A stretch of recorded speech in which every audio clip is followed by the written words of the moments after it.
আমি বার্ধক্যকে ভয় পাই না। বয়সের সংখ্যা বাড়তে থাকলে আমি অস্বস্তি বোধ করি না।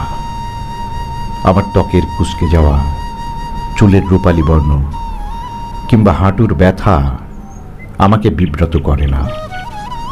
আমি জানি বয়স মানেই পরিবর্তন, শরীরে, মনে, জীবনযাপনে। আমি একাকিত্বকেও ভয় পাই না।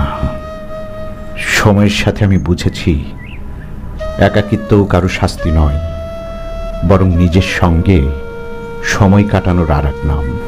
আমি নিঃসঙ্গতার গহ্বরে হারিয়ে যেতে চাই না, বরং একাকিত্বকে বন্ধ করে নিতে চাই। নিজের ভাবনার বিস্তীর্ণ আকাশে উঠতে চাই মুক্ত বিহঙ্গের মতো। কিন্তু একটাই ভয় তাড়া করে ফেরে, আমি যেন কারোর জন্য বোঝা না হয়ে যাই। আমি যেন কারোর জন্য দায়িত্বের ভার হয়ে না দাঁড়াই, কারো জীবনের হিসেব নিকেশে এক অপ্রত্যাশিত সংযোজন হয়ে না থাকি। আমি চাই না কেউ আমাকে শুধুমাত্র করুণার দৃষ্টিতে দেখুক। আমি চাই না আমার দুর্বলতাকে কেউ নিজের আত্মত্যাগের গল্পে পরিণত করুক।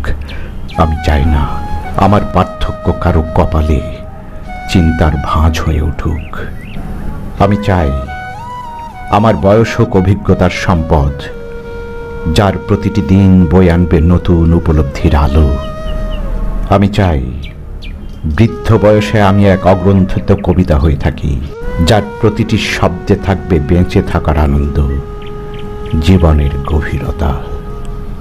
আমি চাই আমার শেষ বয়স হোক এক কাপ ধোয়া ওঠা চায়ের মতো, যার প্রতিটি চুমুকে থাকবে অতীতের উষ্ণতা, জীবনের গল্পের মিষ্টতা আর একান্ত নিজস্বতার প্রশান্তি।